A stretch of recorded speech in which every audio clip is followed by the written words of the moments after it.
Me yasa musulmi suke yanka dabba a ranar idin babbar sallah? Shin al'ada ce ko kuma ibada ce? Layya ibada ce mai girma ga ɗaukacin musulmin duniya baki ɗaya, wadda ta samo asali daga kan annabi Ibrahim alaihi salam a lokacin da Allah ya umarce shi da ya yanka ɗansa annabi Ismail. A lokacin ne annabi Ibrahim alaihi salam ya nuna cikakkiyar biyayya domin cika umarnin Allah, kuma ya shirya aiwatar da hakan. Sai dai Allah subhanahu wata'ala ya fanshi annabi Ismail da babban rago domin a yanka shi a maimakonsa. Alƙur'ani ya kawo wannan kissa ne a cikin suratul Safat, inda ya bayyana yadda annabi Ibrahim da annabi Ismail suka nuna biyayya da kuma haƙuri ga umarnin Ubangiji. Daga nan ne aka shar'anta layya a matsayin ibada ga al'ummar musulmi domin tunawa da biyayya ga sadaukarwa annabi Ibrahim tare da neman kusanci ga Allah subhanahu wata'ala. Ana yin layya ne da dabbobin ni'ima kamar raƙumi, shanu, raguna da kuma awakai. Haka kuma annabi rahama annabi Muhammad tsira da amincin Allah su tabbata a gare shi ya kasance yana yin layya da kansa kamar yadda hadisai suka tabbatar. Malamai sun yi saɓani akan hukuncin layya, wasu sun ce sunna ce mai ƙarfi, wasu kuma sun ce wajibi ce ga mai hali, amma mafi rinjayen malamai suna bayyana cewa duk wanda Allah ya ba iko bai dace ya ƙi yin layya ba. Daga cikin hikimomin layya akwai kusanci ga Allah, taimakon talakawa da mabukata, da kuma nuna godiya bisa ni'imar da Allah ya azurta ɗan adam da ita. Ana raba naman layya ne zuwa gida uku, wani kasan ya kasance an yi sadaka da shi, wani kuma a bayar da shi kyauta, wani kuma kasan a bawa iyali domin su ci. Sai dai duk da haka layya tana da sharuɗa. Daga cikin sharuɗan layya akwai dole dabbar ta kasance lafiyayya ba tare da nakasa ba. Haka kuma lokacin yankan dabba yana farawa ne bayan sallar idi har zuwa kwanaki 3 na bayan sallah. Layya ba kawai yanka dabba ba ce, ibada ce mai girma, haka kuma biyayya ce ga Ubangiji, tana kuma samar da tausayi da haɗin kai a tsakanin al'umma. Shin kun shirya yin layya a wannan shekarar? Sau nawa kuka taɓa yin layya?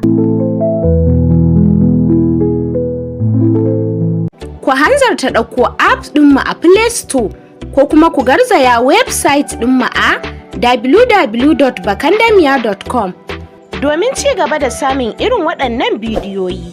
Ku yi subscribing sannan ku danna alamar ƙararrawa.